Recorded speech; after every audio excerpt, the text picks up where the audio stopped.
أشرقت نفسي بنور من فؤادي حينما رددت يا رب العباد وانتشت روحي وصار الدمع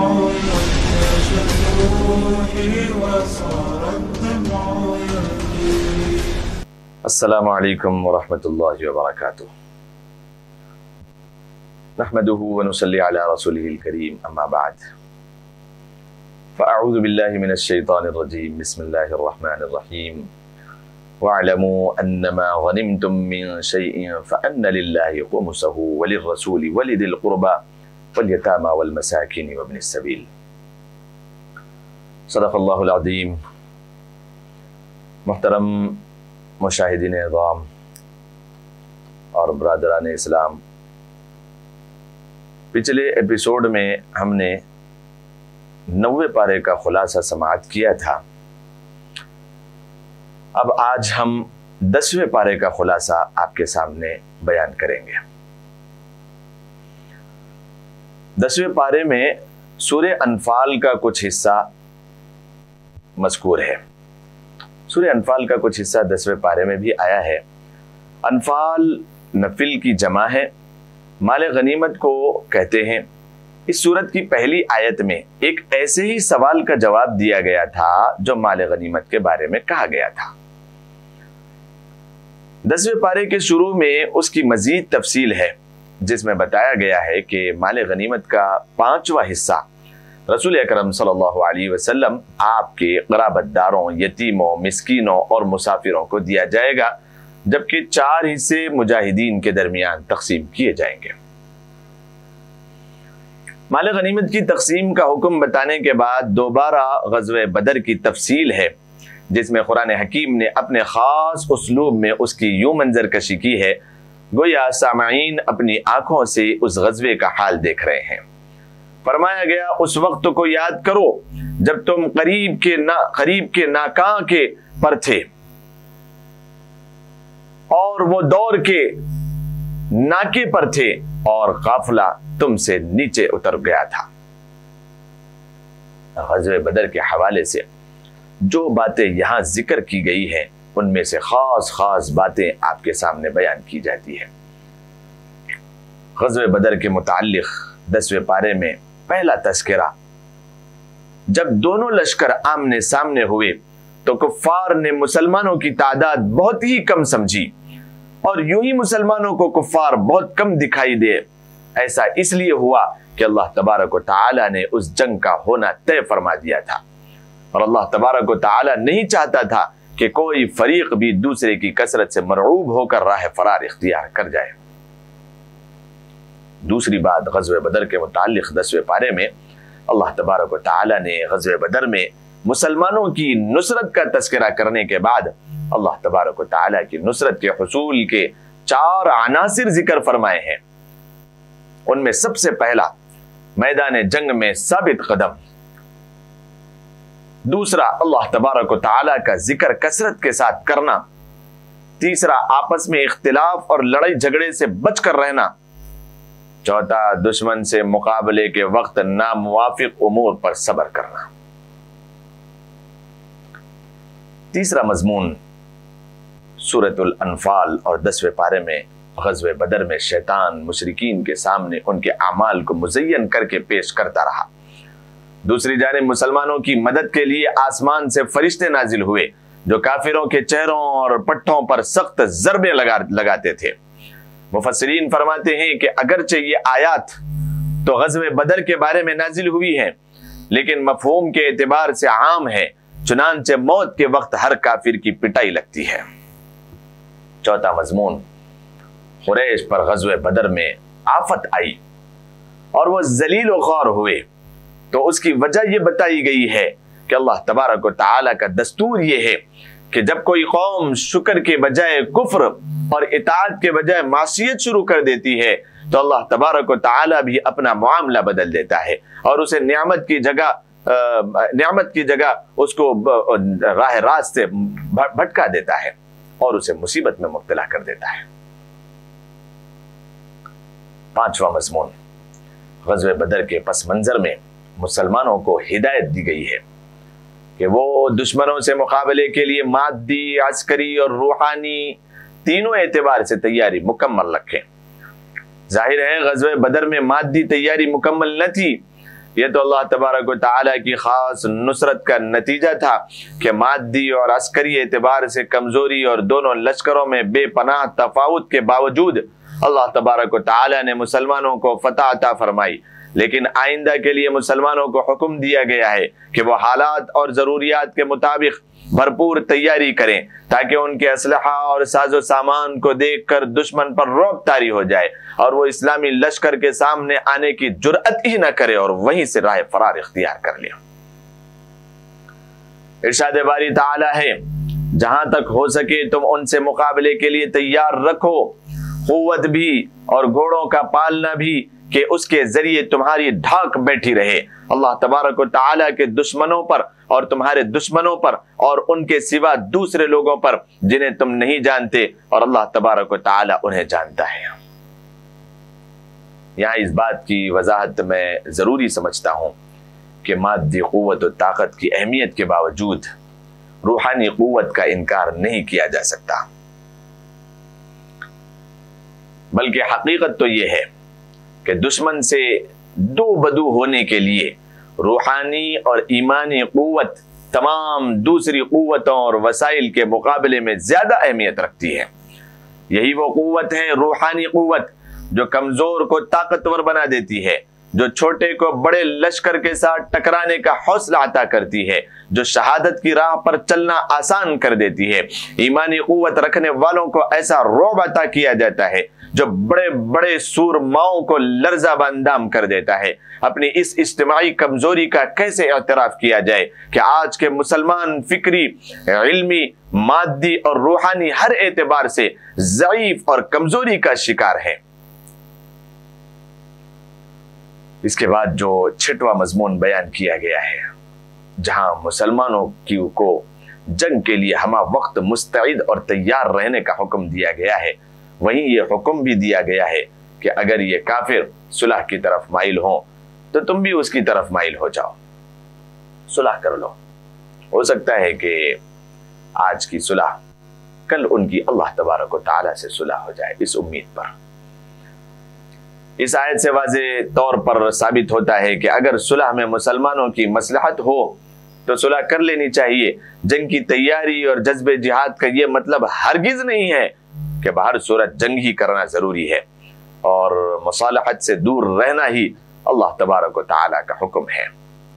خود نبی کریم علیہ الصلاۃ والسلام نے متعدد مواقع پر صلح کا راستہ اختیار فرمایا ہے۔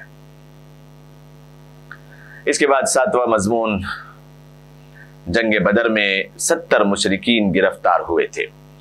ہمارے آقا نامدار محمد مصطفیٰ صلی اللہ علیہ وسلم نے اپنی عادت کے موافق ان کی قسمت کا فیصلہ کرنے کے لیے صحابہ کرام رضوان اللہ تعالی علیہ مجمعین سے مشورہ کیا۔ امیر المؤمنین حضرت عمر فاروق رضی اللہ تعالی عنہ اور دوسرے کئی صحابہ رضوان اللہ تعالی علیہ مجمعین کی رائے یہ تھی کہ انہیں قتل کر دیا جائے، جبکہ حضرت ابوبکر صدیق رضی اللہ تعالی عنہ اور بعض دوسرے صحابہ رضوان اللہ تعالی علیہ مجمعین نے مشورہ دیا کہ انہیں فدیہ لے کر آزاد کر دیا جائے۔ حضور اکرم صلی اللہ علیہ وسلم نے اسی رائے کو پسند فرمایا اور ان قیدیوں کو رہا کر دیا۔ اس پر اللہ تبارک و تعالیٰ کی طرف سے عتاب نازل ہوا۔ فرمایا گیا اگر اللہ تبارک و تعالیٰ کا حکم نہ ہو چکا ہوتا تو جو فدیہ تم نے لیا ہے اس کے بدلے تم پر عذاب الہی نازل ہو جاتا۔ اس قسم کی آیات جن میں رسول اکرم صلی اللہ علیہ وسلم پر عتاب فرمایا گیا ہے، قرآن کی صداقت و حقانیت کی دلیل ہے۔ اگر بالفرض قرآن کریم اللہ تبارک و تعالیٰ کا کلام نہ ہوتا تو ایسی آیات کو قرآن کریم میں ہرگز جگہ نہ ملتی۔ یہ بات بھی ملحوظ رہے کہ عتاب کے باوجود اللہ تبارک و تعالیٰ نے مسلمانوں کو اس فدیے کے کھانے کی نہ صرف اجازت دی بلکہ اسے حلال اور پاکیزہ قرار دیا، جو مشرک قیدیوں سے لیا گیا تھا، سورت کے اختتام پر ان لوگوں کے ایک دوسرے کا رفیق قرار دیا گیا ہے جو اللہ تبارک و تعالیٰ کی رضا کے لیے ہجرت اور جہاد کرتے ہیں، ایک دوسرے کو ٹھکانہ فراہم کرتے ہیں اور ایک دوسرے کی مدد کرتے ہیں۔ اس سورت کی ابتدا جہاد اور غنیمت کے ذکر سے ہوئی تھی اور اختتام نصرت اور ہجرت کے ذکر پر ہو رہا ہے، گویا کہ یہ سورت ابتدا سے اختتام تک جہاد ہی کے بیان پر مشتمل ہے۔ سورہ انفال کے اختتام کے بعد سورۃ التوبہ، سورۃ التوبہ کا آغاز ہوتا ہے۔ سورہ توبہ مدنی سورت ہے اور اس میں 129 آیات اور 6 رکوع ہیں۔ اسے سورہ برات بھی کہا جاتا ہے۔ اس سورت کا پہلا لفظ ہی برات ہے، برات من اللہ ورسولہ۔ یہ سورت 9 ہجری میں اس وقت نازل ہوئی جب رسول اکرم صلی اللہ علیہ وسلم رومیوں کی سرکوبی کے لیے نکلے تھے۔ اس غزوے کو غزوہ تبوک کے نام سے یاد کیا جاتا ہے۔ یہ غزوہ سخت گرمی کے زمانے میں پیش آیا تھا، سفر بھی بڑا طویل تھا، پھل پکے ہوئے تھے جو کہ ان کا اہم ذریعہ معاش تھے، اور مقابلہ ایک ایسی سلطنت سے تھا جسے اپنے وقت کی سپر پاور ہونے کا دعویٰ تھا۔ مختصر یہ کہ یہ غزوہ وہ اہل ایمان کے لیے بڑی ابتلا اور ان کے صدق و اخلاص کا امتحان تھا۔ اس کے ذریعے مومنوں اور منافقوں کے درمیان امتیاز بھی ہو گیا۔ حقیقت میں سورہ بقرہ کے بنیادی ہدف 2 ہی ہے، ایک مشرکین اور اہل کتاب کے ساتھ جہاد کے احکام بیان کرنا، دوسرا غزوہ تبوک کے پس منظروں میں اہل ایمان اور اہل نفاق کے درمیان واضح فرق کر دینا۔ جہاں تک احکام جہاد کا تعلق ہے تو تمہید کے طور پر ان معاہدات پر سے برات کا اعلان کیا گیا جو مسلمانوں نے مشرکین کے ساتھ کیے تھے۔ ان کے لیے انتہائی مدت 4 ماہ مقرر کر دی گئی۔ یوں ہی مشرکوں کو بیت اللہ کا حج کرنے سے بھی منع کر دیا گیا، کیونکہ یہ لوگ کئی بار عہد شکنی کے مرتکب ہو چکے تھے اور اسلام کے بڑھتے ہوئے سیلاب کو روکنے کے لیے یہود کے ساتھ گڑ مڑ چکے تھے، مل چکے تھے۔ مشرکوں سے برات کا اعلان کرنے کے بعد اہل کتاب کے ساتھ بھی قتال کی اجازت دے دی گئی۔ مکر و فریب، عہد شکنی، منافقت اور جھوٹ ان کی فطرت میں رچ بس چکا تھا۔ یہود کا قبیلہ بنو قریظہ ہو یا بنو نذیر اور بنو قینوقہ، انہوں نے اسلام اور مسلمانوں کو نقصان پہنچانے کا کوئی موقع ہاتھ سے نہیں جانے دیا۔ تقریباً 20 آیات میں ان کی باطنی خبیثتیں اور وسوسے کاریوں کو بتایا گیا ہے، اور مسلمانوں سے کہا گیا ہے کہ اہل کتاب میں سے جو لوگ اللہ پر ایمان نہیں لاتے اور نہ ہی روز آخرت پر ایمان رکھتے ہیں اور نہ ان چیزوں کو حرام سمجھتے ہیں جو اللہ اور اس کے رسول صلی اللہ علیہ وسلم نے حرام کی ہے، اور نہ دین حق کو قبول کرتے ہیں، ان سے جنگ کرو یہاں تک کہ وہ ذلیل ہو کر جزیہ دیں۔ جہاں تک اس سورت کے ہدف کا تعلق ہے تو منافقوں کی علامات اور بدباطنیوں کو اس انداز میں بیان کیا گیا ہے کہ وہ سب کے سامنے ذلیل اور رسوا ہو کر رہ گئے۔ اسی لیے اس سورت کا ایک نام سورۃ الفاضحہ بھی ہے، یعنی رسوا کرنے والی سورت۔ اس سورت کے نزول سے قبل انہوں نے اپنے آپ کو اسلام کے زبانی دعوے کے پردے میں چھپا کر اپنے آپ کو رکھا تھا، لیکن سورت نے ان کے باطن کو یوں ظاہر کر دیا کہ ہر کسی نے جان لیا کہ کون منافق ہے اور کون مخلص مومن ہے۔ اللہ تبارک و تعالی ہمارا بھی مخلص مومنوں میں داخلہ نصیب فرمائے۔ منافقوں کی کمزوریوں اور عیوب کو نمایاں کرنے کا ظاہر سبب غزوہ تبوک بنا۔ جہاد تو ویسے بھی جان کو جوکھوں میں ڈالنے والی عبادت ہے، جبکہ غزوہ تبوک میں مادی اعتبار سے اپنے وقت کی سب سے بڑی فوج کے ساتھ مقابلہ تھا، اور وہ بھی شدید گرمی اور فقر و فاقے کے دنوں میں۔ اس غزوے کے پس منظر میں منافقوں سے جو حرکتیں سرزد ہوئی ان کا اندازہ آپ کے سامنے بتانے کی میں جرأت کروں گا